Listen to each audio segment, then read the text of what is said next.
Hey sis, welcome to Devoted, the place where we learn to live rooted in God every single day.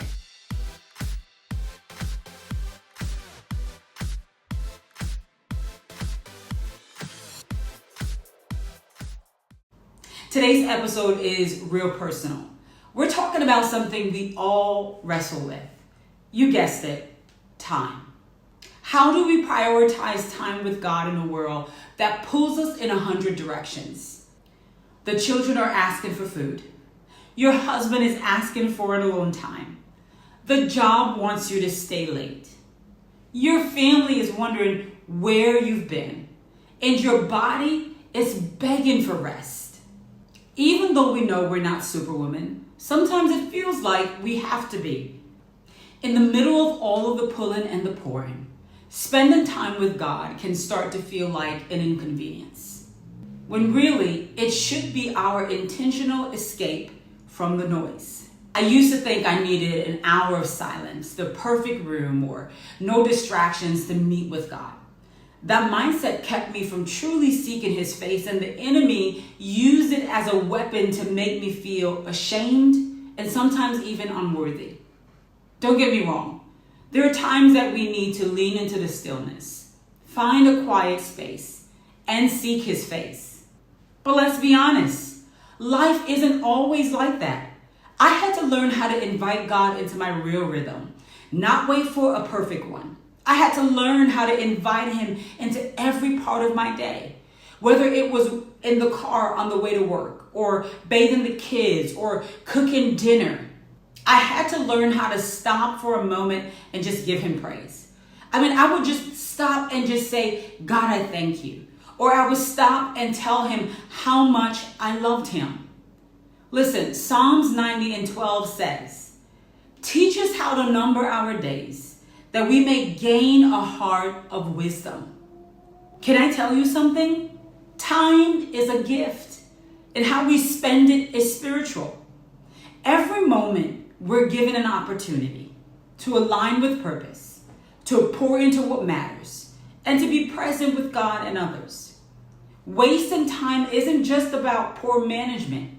It can rob us of divine opportunities and appointments, healing moments, and growth that only happens when we slow down and listen. When we steward our time well, we honor the one who gave it. So whether you're resting, working, serving, or simply being still, remember this. How you spend your time is a reflection of what you value and who you trust. The truth is, you don't need more hours. You need more intention. It's not always about adding more to your schedule. It's about being deliberate with the things that are already on there. Intention is what separates busyness from purpose. It's a difference between moving and making progress, between filling your time and fulfilling your calling. When you live with intention, you stop letting your day run you, and you start leading your day. You stop just reacting and you start responding to what God is saying. Intentional living means asking these very questions. Why am I doing this? Does this align with what I value? Is this where God is leading me? Or am I just going through the motions? So no, you don't need more time. You need to decide what matters and show up for it on purpose. See, when you devote time to God, everything else begins to flow from that place. Here are 3 ways to create devoted time in your life. Number 1, schedule it like it matters. Don't wait for spare time, make time. We should never treat God like He is our sloppy seconds, but we should make time for Him to show Him that we prioritize Him in our lives. So block off 10, 15, 30 minutes. Whatever you do, just make it consistent and make time for Him. Number 2, let it be simple and sacred.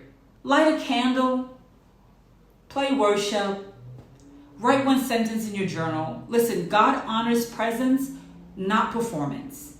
The most beautiful thing is that he knows your heart and he sees the effort that you put in every single day. Number 3, invite God into everything. Pray while you're driving. Recite a scripture while you're cooking. Worship in the shower. We've all done it. Your whole life can become a sanctuary. If we truly are called to be the church, then the sanctuary does not have to stop at the building. It becomes our lifestyle, the place that we live from. This is what I want you to do. I want you to thank the Father for the gift of time. I want you to ask him to teach you how to slow down and prioritize him and to not make this journey feel like an obligation. I want you to ask him to help you to make the space for him daily, even in your busy moments. Ask him to teach you how to draw you closer to him so that your whole life can be a reflection of devotion. This has been incredible, and I'm looking for all the moments that you're going to spend with him and the growth that you're going to have in your spiritual life. Your devoted challenge this week is to pick a time slot, even 10 minutes, and block it off for God. Create a sacred routine that works just for you and just give yourself some grace as you grow. Listen, next week on Devoted, we're going deeper with devoted rest, how to live in the rhythm with God's peace and not pressure. Until then, stay rooted, stay open, stay devoted.